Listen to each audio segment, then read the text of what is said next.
Welcome back to Catching Flies podcast. I am Stephen Burton. Today we have a special topic that only comes around once every 4 years. To help me explain more and to take a deep dive, he is an author. He's a fantasy football manager. He hates giving Christmas gifts and is sometimes referred to as a Grinch. And maybe his heart is 2 sizes too small, but the other areas are 2 sizes too big. Heyo! He is the Greek philosopher, Pete Mockadis. What's going on, Petey? Any flies catch your eyes this week? In reference to this whole Christmas gift thing, I think I was Sheldon Cooper before Sheldon Cooper was Sheldon Cooper. Just the whole gift giving thing. Yeah, it's not my thing. I think if you want something, get it yourself. But I don't want anyone giving me anything either. So it works on both ends. But yes, hi everybody. Welcome back to the Catching Flies podcast. It's good to be back with you again. Yeah, a couple things caught my eye before we dive into our topic. It would be almost impossible for us not to reference the, I guess the best word is insanity that took place in the NFL over the weekend. And it started with your Minnesota Vikings. I mean, wow, right? Right. Unbelievable comeback. 33 points down at half. I had quit watching about 10 minutes into the first quarter because I knew it was going to be a long day, a rough one. And then I checked it at halftime. I was like, well, at least we scored and made it, or well, shortly after Shortly halftime. after, yep. At least we made it a little respectable, scored a couple times. Then I check back and I'm like, okay, they're down 8. This is absolutely insane and has the ball. Then we're tied. I'm like, oh my goodness, some crazy breaks, bad reffing. Jeff Saturday not knowing what he's doing. I mean, what a game. Vikings come back and take it in overtime. There was a couple other absolutely insane games. I love the Saturday football. I mean, what a great time of year for the NFL. Yeah, I mean, they have it all to themselves. The stage is wide open with college football moving into the bowl schedule. And I couldn't tell you who won one bowl game yet. It's not, those games aren't important. So the NFL knows Fresno. that. And the NFL knows that, and they're taking advantage of it. I just need to say that as of right now, I have not heard anything about either Ramondre Stevenson or Jacoby Myers going missing, or any of their families calling in with concerns about their physical well-being. So it seems like those two guys who orchestrated that play, let's call it, at the end of the Patriots Raiders game, have to this point spared the wrath of Bill Belichick. Yeah, I thought Bill would Jesus. have them taken out for sure. I mean, set adrift. Unbelievably Yeah. bad football. If you've seen that episode of South Park where they set them adrift, the Canadians, they said that's what I Right. thought might happen, or I It was thought, that bad. the family of Jimmy Hoffa would somehow uh, know where these guys are. I don't know. Just, Right. oh my goodness, that's yeah. Okay. But Unbelievably bad. And you never see that from a Bill Belichick team. no, They're usually so fundamentally sound, so smart with football. And I mean, you got to just take the overtime there and move on, like you so can't do that. somebody who's not a big fan of football asked me what the problem with that was, because this person has seen teams do that before. You're throwing the ball all over the place and whatnot. Right. So I had to explain, if this person doesn't watch football, that that's something you might do if you're losing the game. Oh yeah, And if absolutely. you're If you're tied, losing. I said, have you ever seen Deal or No Deal? Not Deal or No Deal. Let's Make a Deal. And yeah, the answer was yes. I'm like, so, you open the door number 1. Behind this door either will be a grizzly bear ready to attack you or nothing. Will you open this door? No, of course I'm not going to open this door. That's Right. essentially what that situation was. You had nothing to gain. Nothing. Jacoby Myers throwing the ball 30 yards backward to an unathletic quarterback who's still getting up from his stiff arm that he got. That was beautiful. Yeah, I don't know if he thought that Jones could throw it forward again. We can't. That's what The I ball's think. crossed the line of scrimmage. It's done. Right. It can only be backwards. So it's just wow. Well, Not much more you could say there. no, There no, was some good division winners. The Vikings somehow clinched the division with that insane win. they did. The Bengals battled back from a pretty big halftime deficit. like I was telling people, I'll never count a team out again unless they're down by 34 or more. So, just a overall crazy, crazy week. But we were Yep, and wanting to very oh, quickly, sorry, the go ahead. 49ers clinch on Thursday too. Yep, Oh yeah, that's what that's I it. was getting ready to Yeah, lead you into. Your you got team it. had some great play this week, and Christian McCaffrey looks to be at the top of his game. They didn't miss a beat without Debo. I was Yeah, going to say, we could what's your still. I thoughts, mean, champ? don't want to get too deep into it, but Debo helps absolutely. Of But course. we won a division. Booyah, booyah. Uh, Little addendum to last week's video. We put out the video last week about the length of contracts, and apparently we did not change the world. Because the very next day, what happened, Steven? Dansby Swanson to the Cubs, 7 year, 177 million. We're thinking about the 13-year contract that came out the very next day. Oh, okay. I'm sorry. Yes, Steven the Braves fan, folks, you're gonna forgive him that that one. He that lost one his dude. He's a just little upset. yeah, that one blew my mind. But yes, another insanely long deal. I don't know what these teams are thinking. It may work in the short term, but long term, I have my I think it's going to be a bad deal after 5 to 6 years He's gonna be at 41 most. when the contract expires. Right. I mean, it's just unreal to think from the time he's. I mean, even if he has a great career to when he's 35, like from 35 to 40, how's he going to, keep playing shortstop He's at not. a competitive level? Mhm. Is he going to just be a DH? Like, you never know how these I mean, he's not a small guy, but he's not like a big jacked up muscle bound dude. You don't know how much bat speed they're going to lose, how quickly that's going to happen, and that can literally just be a year, from one season to the next, a dramatic drop off. So to get your value out of this, it seemed like another desperation signing, franchise that's just trying to stay relevant in a sense. Yep. So the Um, Giants did not listen to our video, or if they did not take the lessons from it. Maybe the rest of yes, baseball did. I mean, these if Pujols contracts are, couldn't, yeah. sorry, if Pujols couldn't make it work, no one will. That's Right. my belief. Yeah. All right. News and notes out of the way, folks. We're ready to go on to our actual topic. And, you know, we want to get into this. I understand that you can see right there in the thumbnail that we have on our YouTube video and in our Spotify that, this is going to be about soccer. And Steven mentioned every 4 years, the World Cup has just ended in soccer, and the game officially ended in a draw. Argentina, France tied 3-3. Argentina won it in a penalty shootout.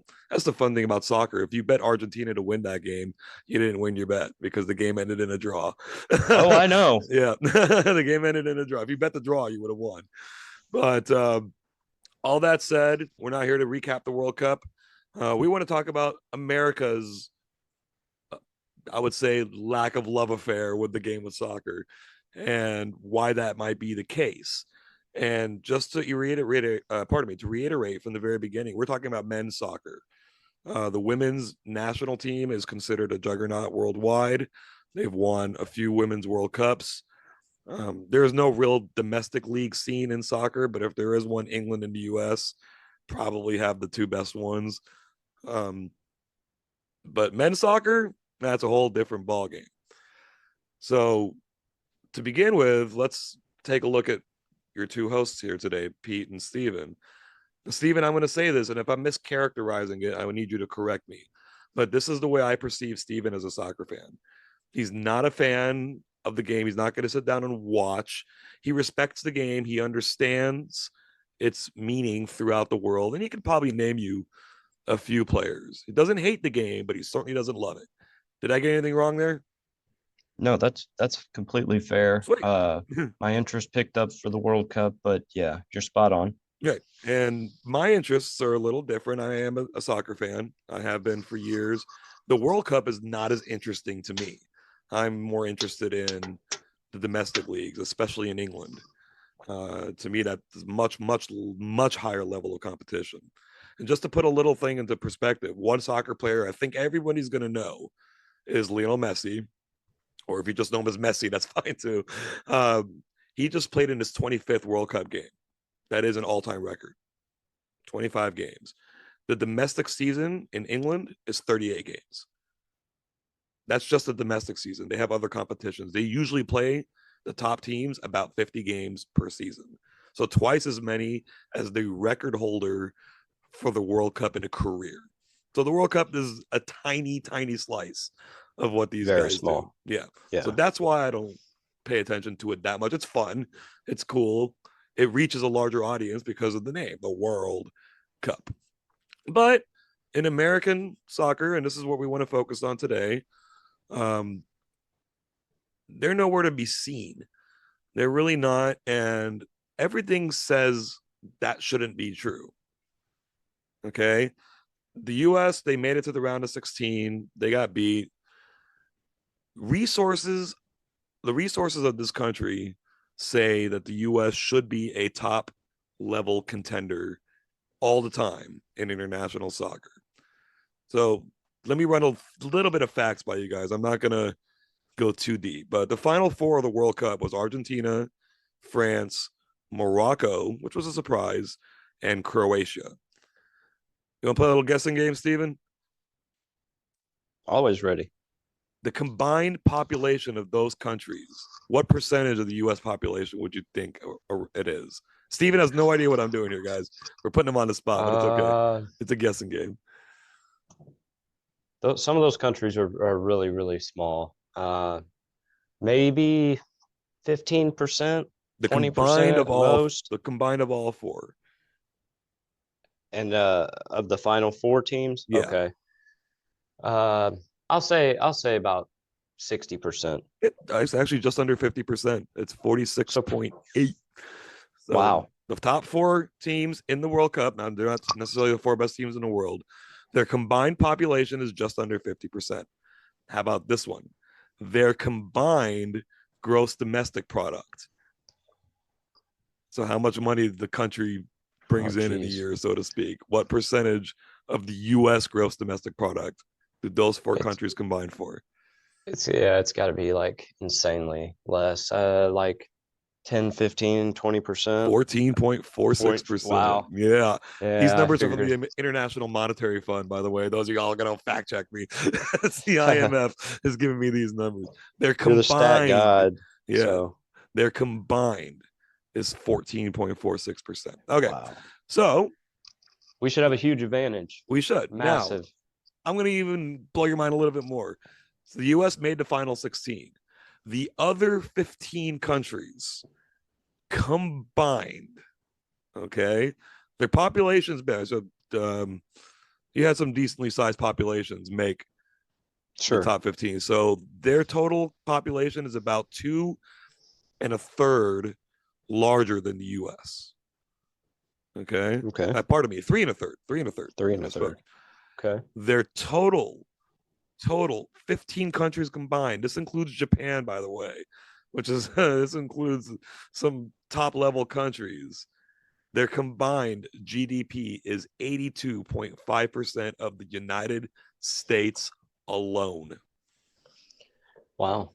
They're combined 15 money-wise, countries. We're massively ahead of everyone. So we got the people, we've got the resources. Money, and we've got U.S. youth soccer registering 3 million kids annually. Wow. They don't call them basketball moms, right? They don't call them baseball moms, right? They call them soccer moms. The kids are playing. We've got the people. We've got the money. What the damn hell? What do you think? I think there's a lot there. There's the big thing is in America, you know, everybody watches football on Saturdays and Sundays, especially Sundays. Most kids grow up with a dad or an uncle or even a mom maybe that loves football. I mean, it's just American culture. Basketball is the same way in some states. Other states not as big, but you know, you at least my generation, we grew up watching teams like, you know, the Hoosiers or North Carolina, Kentucky, Louisville, Kansas, Duke playing on Saturdays and going to, you know, the March Madness tournament being so massive. And then behind that, you got baseball, which was America's sport. Like, so I think soccer kind of got buried. And I think a lot of kids grew up seeing their favorite sports idols and playing the games on, Nintendo 64, PlayStation. You're playing Ken Griffey Jr. Home Run Derby. You're playing NBA Jam, playing Madden. There's not that soccer game that drew in kids. And then money is got to be the overarching thing. You in other sports, you're making millions and millions of dollars a year, especially like baseball. Some of these pitchers getting 40 million, baseball players getting 20, 30 million to, play a year. NBA is the same way. Football is slightly less, but still, very, very good money. Mm. And you don't hear about these soccer guys, becoming sports icons like a Michael Jordan, Bo Jackson, that changed an entire era and decade of, the world. Like a lot of society was based on these athletes, and none of them happened to be soccer. So I think that kind of plays a role in it. I think the money plays a role in it. And, most kids grow up with a basketball hoop. You can put one anywhere. You can throw a football and a baseball really anywhere. Soccer, you can kick around, yeah, and make goals, but you just don't see as many kids doing it. Right. And that's all great points. Let me ask you, did you play soccer as a kid? That's the one sport I never did. Did, I wrestled, played baseball, football, and basketball, but I never played soccer. did you know kids that did? Yeah, a couple of my buddies did. And I mean, I loved playing kickball. The biggest thing was it just fell, it was kind of like I gave up wrestling because I played basketball. Just fell in a bad time of the year, and I loved one sport more than the other. I mean, Michael Jordan was my hero growing up. Like, so I played basketball, and Randy Moss was another hero of mine. So I played football. I didn't have that, so to speak, for soccer. So I never took to it as much. And I think that's the same with a lot of kids. Do you think if we asked the Brazilian kid if he knows kids that played soccer, he'd have the same answer? No, it's definitely just an American thing. Right. I mean, soccer globally is the only thing that can compete with it really is the NFL. You see And it's not these even other close. these, yeah, it's still a battle. Soccer is absolutely huge in South America. Germany, England, Japan's really picked up in baseball and soccer. Um, and it just never caught on in America. I think if there was like a really superstar American homegrown dude that, could become the Michael Jordan or, Shaquille O'Neal or LeBron, Kobe, guys like that, of soccer, and could define an era or culture, help like a big cultural change. Like that's the kind of movement it's going to take, I think, to get soccer really going in America. And you know what? You just brought a name in my mind that I had no idea I thought I was going to discuss in this video, but yeah, you got me thinking about Freddie Adu. I don't know if you happen to He's remember him. Yeah, he's They the tried to only make him kid. that. They tried to make him that, and he wasn't it. He No, was the through no only fault of one his that I own. could have named. Yeah, he was the Yeah. only one I could have named as an American growing up as a kid. My buddy who was real into soccer, he taught me about a guy named Ronaldinho. He was Brazilian, Mm-hmm.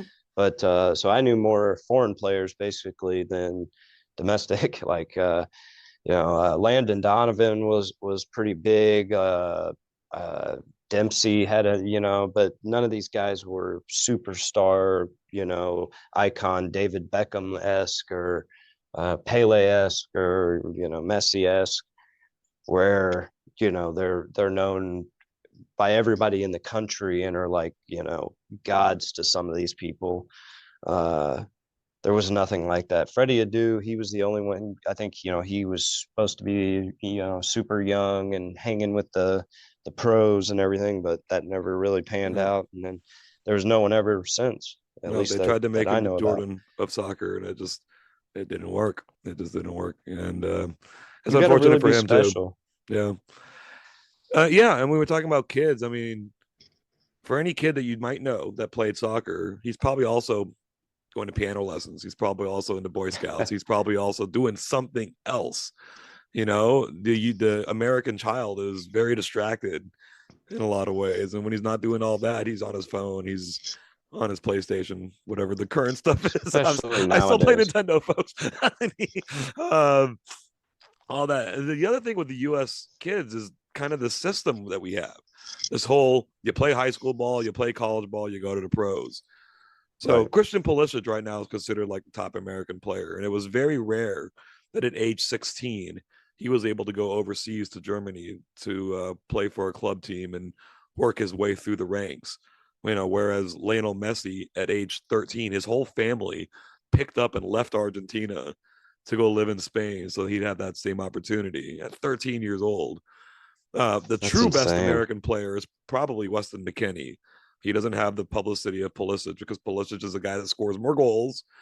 But we all know that stopping goals is very important too, and setting up goals is very important in any sport. It's not just the guy that puts it in the basket in basketball. Every other players are, You got to have a point guard. yeah, Yeah. other You got to have people a are very rebounder. important. So Weston McKennie is probably the best player on the U.S. and he came inches away from taking a college scholarship. So at age 18, this dude was going to suit up for a college team instead of breaking through to a top level side like a Borussia Dortmund, which is where Christian Pulisic started his career, or a Manchester United, something like that. So you're on the back foot right from the beginning as far as players go. As far as American fans, you won't hurt my feelings, Stephen, but I'm going to ask you this question. And you're going to answer it honestly. You won't hurt my Sure. feelings. Is soccer boring to you? Um, it's boring like baseball. I mean, I love baseball, but it's got its stretches where it can be a little tedious. Soccer, there's no action, and then it's from 0 to 100 instantly, and that's what I kind of got into with the World Cup, at least. Like that final game, I thought, I mean, I was sitting there in the 80th minute, Argentina up 2-0. I threw like $5 on them to win the game, and Messi to score a goal. So I was like, I'm setting good. Like this is over. And then this Zimbabwe guy, like all of a sudden in a minute and 30 seconds scores 2 goals to tie it in literally a minute and 30 seconds. So they went 80 minutes with not even a shot until the 72nd minute, I believe. Not one shot for 72 minutes. And then they scored 2 goals in a minute and 30 seconds. Yeah. And it's just unbelievable. And I was like, man, Argentina's not even going to blow this lead. They're going to lose this. And then, overtime was intense and Messi scores. And then the old dude answers right back. He's like, oh, anything you can do, I can do better. He goes, we're a hat trick. The president of France is losing his mind, which like it just shows you because I mean, Obama's about the only president we've had that really got into sports. I mean, Trump had a few teams, Uh-huh. show up and whatnot, but France's president's just losing his mind, fist bumping, screaming, like it was awesome. It was cool. But the shootouts, that is one thing that I think if obviously not every game comes down to that, but if they were going to market soccer, they could really build around that, like how that, because that is amazing. Like that is so intense, so high octane. Like it's like watching a field goal kicker kick a game-winning field goal, except you get to watch it 10 times potentially. So that would be something to think about. But no, overall, I loved seeing the passion and everything. It's going to take a special player to get that started in America, but I think it could happen. It's funny that you mentioned the penalty shootout too, because yeah, you're right. A lot of people perceive that, but purists hate it. Purists hate penalty shootouts. They understand it's exciting and blah blah blah, but they hate the fact that the world championship of the sport is decided on something that's essentially arbitrary. But they don't see the view of the common fan, and without the common fan, It's nothing gets nothing. going on. How do you feel about a Right. 0-0 game? You talked about a Well, 3-3 game. How about them zero right. zeros? I Nil think that's nil. where it would lose a lot of people if there's nothing at all. It's, like a normal game and nothing's going on. That's going to be pretty tough to watch. To I don't think that would go over so well, so to speak. I mean, people hate watching football when it's 0-0. I mean, unless you're a hardcore defensive person. So it's gonna be, it's gonna have its pros and cons, and and you just got to hope for good games and really just lock the hardcores in. Yeah, and 0-0 doesn't necessarily mean nothing's happening, but they're just not getting goals. And Right. at the end of the day, you want to see that number at the end. So we mentioned the World Cup final was 3-3 was the final score. That's considered very high scoring. That'd be considered a fairly low scoring baseball game, and maybe an average level hockey game. Hockey game ending 6-4, it's high scoring, but it's not like, wow, my God, 6-4. Soccer game ends 6-4, and you're wondering what happened. It's like, did the goalie get injured? Did the goalie just quit on his team? Did he turn heel? You don't know what he did. Right. So, Right. he, Just walked off, yeah. red So, carded. do you, and as again, you know, Steven's representing kind of the casual non-fan. Do you think soccer could be more physical, or is not physical enough? That would help. I mean, some of them guys, they do take some shots, like especially going for headers, headbutt each other, headbutt the side of a guy's head. Like some of those are pretty brutal. And getting spiked, I had that happen in baseball. That sucks.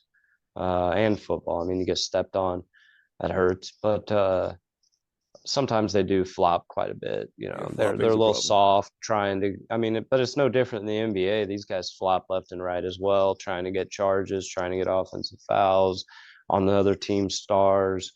Barely get grazed and act like they had their eye pulled out, like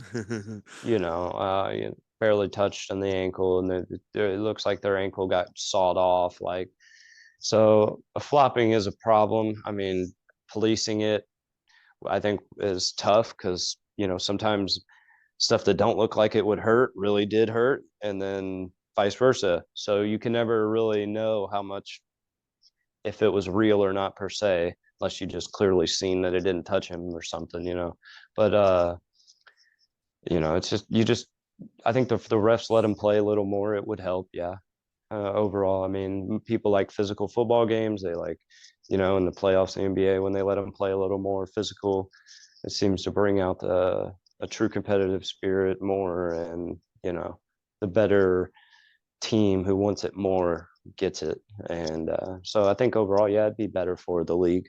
It's interesting. There's something about soccer that I want to mention, but the first thing I want to mention is talk about flopping in the NBA. That pretty much started with, I think a lot of people might give Vlade Divac credit for that, Reggie. and just the idea of more Europeans coming into the NBA, and what did the European players grow up on? They grew up on these guys flopping on the soccer field. Yeah, soccer has a major flopping problem.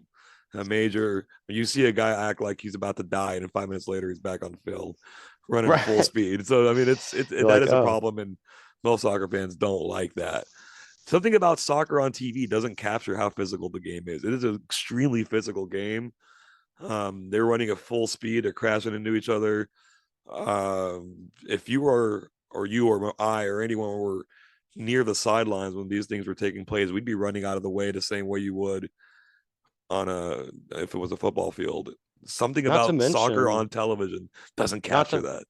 Right, right. It makes it tough. And I think if they had like a miles per hour, because sometimes they're sending these balls 70, 80 miles an hour. Like, I mean, and taking that off the head, taking that off the forearms, that's gonna Right. beat you up for sure. I mean, these guys are sending missiles at that goal. Like, and it's hard to capture that, especially they had some, like, I thought, some unique angles, the way they shot it from like an eagle eye cam, and but if they had like a more of a NFL zoomed in down, and but it's hard because the field's so big. So to capture Mm-hmm. everything, and they're already sacrificing half the field as it is. Mm-hmm. So it makes it tough. But you can't do nothing about that. I mean, they're not going to change the dimensions. No. It's been it's probably the oldest sport like in the world. I mean, Probably I it's would. continuously ongoing and popular. Yes. Right. I Yeah. mean, these older countries in America, I mean, they've played it for, and that's another thing, it just never caught on in America for whatever Right. reason. It's And, weird. and that leads me to my next question. So we talked about Brazil earlier, Brazilian kids and whatnot. So in the 2014 World Cup, Brazil was hosting it. They were playing Germany and they lost 7-1 on their own home soil, and people in the audience were crying. It was like mourning in that country. When I say mourning, that's with a U. They were mourning a loss. Absolutely. um, No, I get it. the passion for soccer in Brazil, or like say in other countries, I understand that America is not passionate about soccer. Is America passionate? And when I say passionate, I mean passionate about anything. I think every sport's going to have their super hardcores, but I think The Americans do care country, about football. I as a whole. I mean, when COVID happened and football season was approaching, that was really the first thing. Now they were like, we're not going to allow fans, but these players are going to get tested and still play. The NBA went to a bubble. I mean, but I feel like football, the NFL basically refusing to cancel its season. Uh, I mean that tells you right there that I mean that's the number one sport, and I think America does care about that. Anything else though, I think it'd be hard pressed. and they care about it. I agree, and I think the NFL probably wanted to make sure they didn't lose their revenue. Sure, Let's not be dishonest about that. But that's what I mean. The money is obviously the number one factor yeah, for wanting it. But they were using we want to keep the world entertained, and we matter, and we sure. mean this much as a backup plan to getting their money. But But I like the way you stated it. They care about football, but that like burning passion. I don't think America. And this is not to diss Americans. Trust me. I think it's fine not to have a burning passion for something, but I just don't see America having a burning passion for anything, sports, entertainment. Outside like the household, the family. That's like a common human theme. But we're talking about something external, and again, I'm not saying there's anything wrong with that. Having split attention, having various things that you're interested in that you like, being well rounded, if that's what you want to refer to it as, all that's fine. But that burning passion that they have for soccer in Brazil, they have it in Germany, even like Italy. You could even say a country like Poland. By the way, Poland has one of the best players in the world over the last 10 years, Robert Lewandowski. He happens what to a be name. Polish. One of the greatest players of the last 10 years is Egyptian, Mohamed Salah. Um, one of the best players in the world right now is Norwegian, Erling Haaland. These two last guys didn't play in the World Cup because their countries didn't qualify because, there's a lot of stiff competition out there, but they're some of the best in the world. And the U.S. just doesn't produce that kind of player right now. They're trying to put it on Christian Pulisic a little bit. They were smart enough to not force him to play in the U.S. He went to Germany. He currently plays in the Premier League for Chelsea. He won a Champions League. He is a in and out player for them. He's not really a starter, but he's not really a no. He gets his time in. Injury concerns with him. He might wind up on a different team at some point. These American players, they're heading over to Europe. Weston McKennie plays for Juventus. Serginho Dest plays for he did play for Barcelona. He's on loan to AC Milan.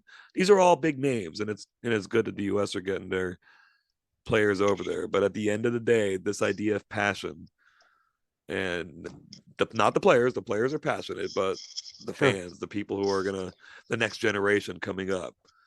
It's going to take big money to get into the sport. And we I have mean, it. you're seeing more pro teams, but I mean, in America, there's going to take like big money and just a superstar player to get it going, like to make kids want to play that and be a pro, like and make millions of dollars and be in commercials and have Under Armour lines and Nike shoes. And until that happens, I just don't know if American kids will ever get into it. And like you said, American kids are so spoiled nowadays, like including my own, that going outside and playing a sport, it's dying, sadly. When I was growing up, we were always outside playing football or basketball, or even in the winter, we would play football in the snow and stuff. You just don't see kids doing that anymore.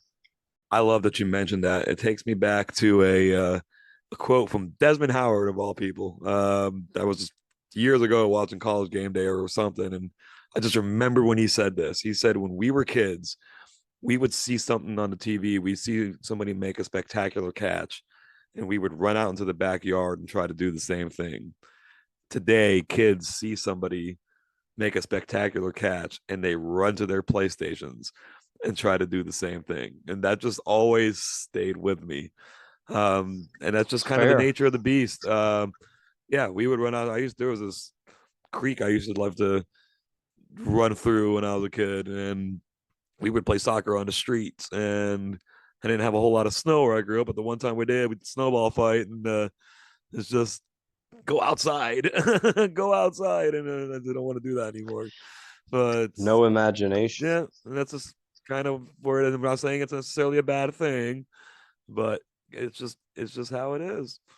So to wrap up the subject, I'm gonna ask Steven a question for him to make a prediction. I'll make the same prediction. In the next 20, 40, 60 years, will the US ever win a World Cup?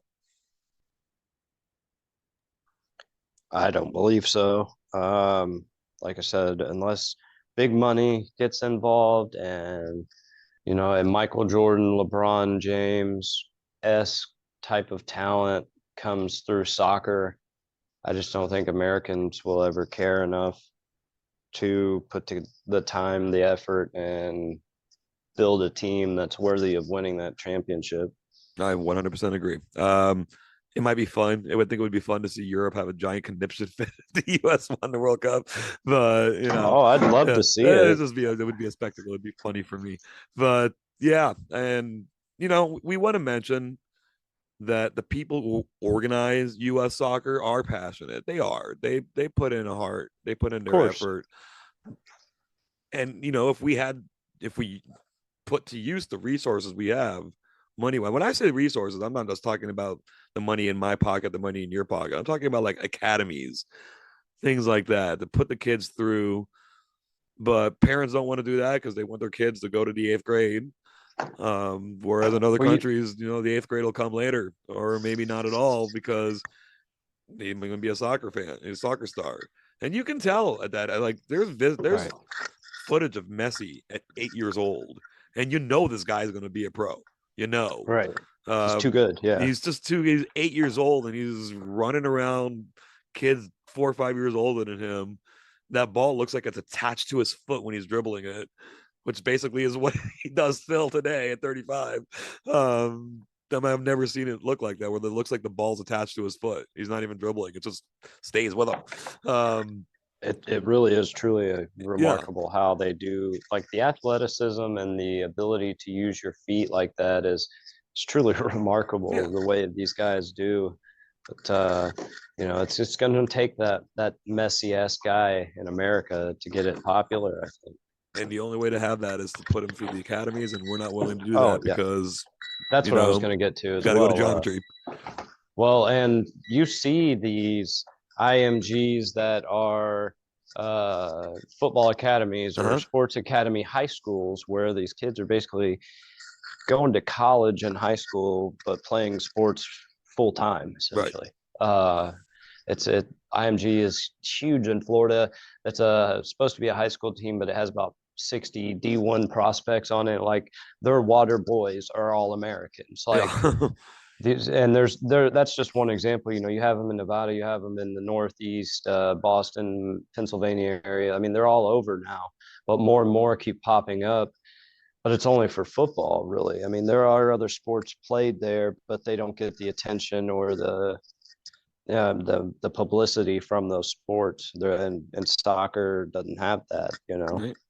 And I think as far as American soccer goes, this is the peak. Um, and not to say that we're going to drop, it's going to be a plateau most likely the rest of the way. I think the U.S. can expect to mostly almost always, especially the World Cup's expanding to 48 teams. So you're pretty much going to qualify for every World Cup. You're probably going to make the round of 16 most years, and that's probably going to be it. In 2002, they made the round of eight, they made the quarterfinals. They happened to match up with Mexico in the round of 16. They didn't have to play a European team. They can't beat European teams in the World That's the Cup. They just crutch. they just Yeah. don't do it.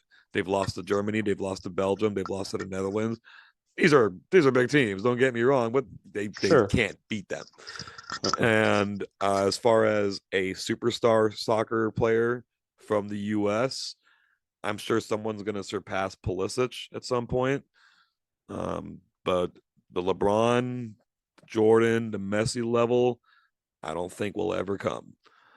So we're not trying to end a video on a down note, but we're Right. trying That was to sad. we're trying to recognize the relationship between the United States of America and soccer and why it is. And hopefully we kind of dove into that. Did we leave some stuff out? Of course. This could be a 24-hour video.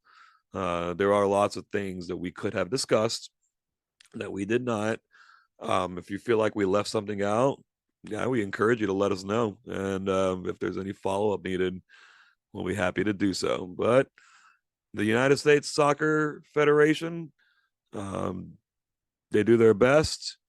I think this is about the end of the line for U.S. soccer. We top 16 type team, never winning the World Cup, never having a FIFA Player of the Year nominee, anything like that. Um, those who enjoy it, like I do, keep enjoying it. Don't tie yourself down to just international competitions.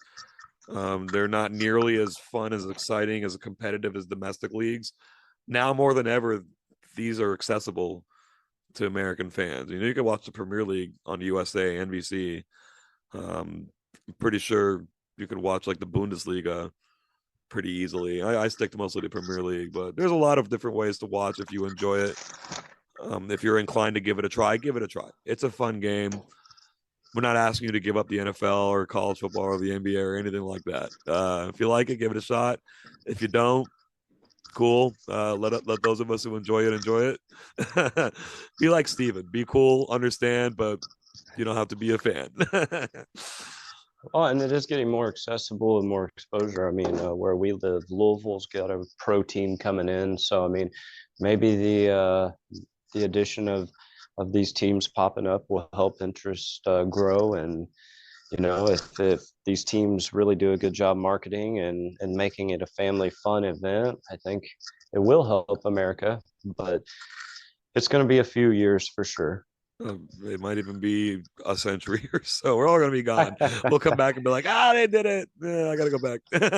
All righty, guys. This is gonna be our last show before the Christmas holidays. So to all of you out there, we wish you a Merry Christmas. We do have Yep. one more show that's gonna come up next week before the end of the year, and that's gonna be about 4 days away from the college football playoff. So we're going to kind of I'm ditch the current so format pumped. right now. We're going to just do a preview of the college football playoff next week. And then the show after that, we're going to do a recap as well. I talked to my stepdad the other day. For those who don't remember from prior shows, he's a Michigan fan.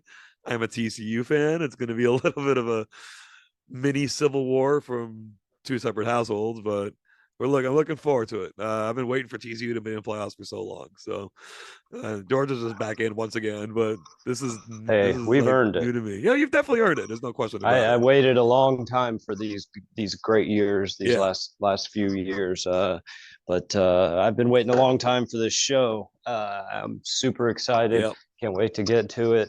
We're gonna break it all down. We're gonna dive deep. We're gonna have debates. We're gonna bring fans on. It's gonna be a blast. I am so pumped for it. Looking forward to it as well. So, guys, thank you for tuning in this week. We really Yes. appreciate it always. Spotify, YouTube, please like, share, and subscribe. I'm going to go ahead and sign off for myself. I'm going to throw it over to Steven. He'll give you all the Twitter info. And for Yeah. me, we'll catch you later. Thank you. Yeah, Twitter's just catching flies W1. That's catching flies W1. Follow on there. I'll post when the new episodes drop, and just anything that catches my eye. If you have any questions, suggestions, want to hear us debate, talk about anything, let us know on there, or hit us up on Facebook. Appreciate all the love and support, and wish everybody a Merry Christmas and Happy Holidays, whatever you celebrate. Enjoy it, love it, spend time with your family, appreciate them. And last but not least, catch a fly.